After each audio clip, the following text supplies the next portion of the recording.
Hola, hola, hola, muy buenas a todos. Hoy tenemos la review de la consola retro A500 Mini, una reinvención de la mítica Amiga 500.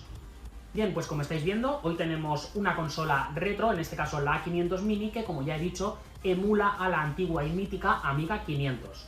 En esta consola podremos emular juegos tanto de Amiga 500, de Amiga 600 y de Amiga 1200. La A500 Mini cuenta con 25 juegos preinstalados de serie, entre los que destacan sobre todo pues, Simon the Sorcerer, Alien Breed, Worms o Another World. Aparte de estos 25 juegos, nosotros mismos podremos instalar más juegos o incluso actualizar el firmware de la consola a través de un USB externo.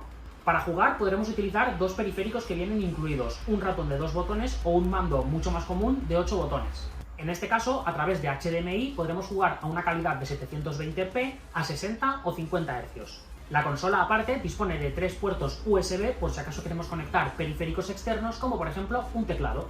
Por último, la tenemos disponible a un precio aproximado de 130 euros. Abajo, como siempre, en la descripción os voy a dejar un enlace directo a la ficha del producto por si acaso queréis ver algo un poquito más a fondo o directamente queréis pillar una. Y ahora sí chicos, una vez vistas las características básicas, nos vamos al unboxing. Bien, pues este es el contenido de la caja de la A500, como veis bastante completo. Por un lado tenemos la consola, lo principal, que es esto que tenemos aquí, no os preocupéis porque luego la veremos en detalle. Continuamos con los dos periféricos que he comentado antes, por un lado el ratón de 2 botones que tenemos aquí y por otro lado el mando de 8 botones para jugar pues un poquito a lo que estamos más acostumbrados actualmente. Y por este lado encontramos las instrucciones o guía de inicio rápido que viene en español y los dos cables de conexión. Por un lado tenemos un cable USB-C a USB-A, ¿vale? Que utilizaremos para conectar la consola a la corriente. Y por otro lado nos dan ya el cable HDMI para conectar la consola a la televisión. La longitud de todos los cables, tanto de los de conexión como los de los periféricos, es de 1,80 m. Como veis, lo que no nos incluyen es el adaptador de red, el adaptador de corriente al cual tendremos que conectar este cable para poder darle corriente a la consola. Eso lo tendremos que poner nosotros o, en su defecto, si tenemos una televisión con USB, podremos conectar esto directamente a un USB de la tele y autoalimentarla con la televisión.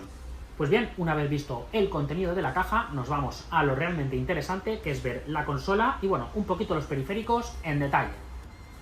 En primer lugar, el mando, como estáis viendo, la verdad es que tiene una forma un tanto peculiar, pero bueno, al agarre es bastante cómodo, no se escurre ni nada parecido y puede llegar perfectamente a todos los botones. Como he comentado, tiene 8 botones de acción, lo que son los 4 principales, tenemos los 2 superiores y el de menú y el de home, y luego tenemos los 4 direccionables con la cruceta. Por otro lado, el ratón, como podéis ver, es prácticamente cuadrado, no es que sea incómodo al cogerlo, pero bueno, tampoco es lo más cómodo del mundo ni lo más ergonómico. Tiene 2 botones, como he dicho, como cualquier ratón común actualmente, y el movimiento lo haremos por láser. En cuanto a la consola en sí, pues tiene un peso de 312 gramos, la verdad es que no pesa prácticamente nada, y en cuanto a las medidas, hace 20 centímetros y medio de ancho, unos 14 centímetros y medio de profundidad y aproximadamente, más o menos, unos 2 centímetros y medio de grosor. El teclado que veis en este caso pues no es utilizable, ¿vale? Está de adorno, digamos, para emular lo que era una antigua consola y no podremos utilizarlo. Si queremos utilizar el teclado tendremos que conectar nosotros uno externo por USB. Pero como veis la estética queda súper chula y súper retro. En la parte inferior tenemos 4 patitas de goma para realizar la sujeción de la consola y que no se caiga ni se nos mueva. Y en la parte trasera tenemos las conexiones. Por un lado tenemos 3 puertos USB para conectar por un lado si queremos alguno de los periféricos que hemos visto o una memoria USB para la instalación de juegos o actualización de firmware o así también, como os he dicho, un teclado. Luego tenemos el puerto HDMI para conectar la consola a la televisión y el puerto USB-C para darle corriente a la consola. Por último tendremos el botón de encendido y apagado. Pues bien, una vez vista la consola en detalle, vamos a ver un poquito el funcionamiento. Bien, pues como veis ya tenemos la consola totalmente conectada y funcionando. Yo en este caso la estoy utilizando con el mando porque me es más cómodo desde el sofá. Para realizar la conexión simplemente pues he conectado el USB a uno de los USBs de la tele y el HDMI. No he hecho absolutamente nada más, la conexión es súper fácil y súper rápida. Como podéis observar, pues nada más encender la consola, lo primero que nos aparece es el carrusel de juegos en la pantalla principal. Aquí tenemos los 25 juegos principales que vienen preinstalados en la consola. En este menú principal tenemos varias opciones abajo. Si pulsamos arriba tendremos la ayuda de cada uno de los juegos, es decir, nos va a poner pues qué controles necesitamos en cada juego. Ahí está, como veis en este pues acción saltar, en el de antes que era de aviones pues en este caso frenos de aire, cabeceo bajo, ¿vale? En cada uno nos va a poner en ayuda los controles de cada juego. Abajo podremos acceder a las partidas guardadas de cada uno de los juegos, ¿vale? En este caso, si tenemos alguna partida guardada de este, pues desde abajo podremos acceder.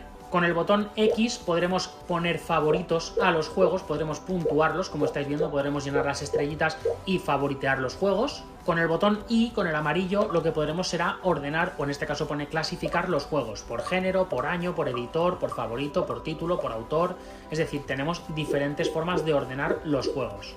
Y por último, si le damos al botón menú, accedemos a las opciones internas de la consola, donde tenemos, pues por ejemplo, las opciones de pantalla para ponernos el tipo de zoom que queremos o ajustarlo a la pantalla. También podremos tener opciones del sistema como sensibilidad del ratón, volumen de la música. Aquí moveremos el tema de las opciones o configuraciones de la consola. Y por último, pues cuando queramos jugar algún juego, simplemente nos ponemos encima, le damos a la A y lo empezamos. En definitiva, la A500 Mini es una consola que van a disfrutar sobre todo los nostálgicos, ya que van a poder viajar al pasado y recordar juegos míticos.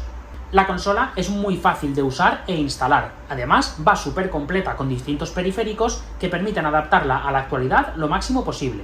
Por otro lado, es un puntazo que también podamos meterle nosotros juegos para ir actualizándola. Bien chicos, pues esto ha sido todo sobre la consola retro A500 Mini. Como siempre, si el vídeo os ha sido útil, no olvidéis dejarle un like, que es súper importante, así como suscribiros al canal y darle a la campanita para no perderos nada. Yo por mi parte, nada más. Como siempre, un placer y hasta el siguiente vídeo.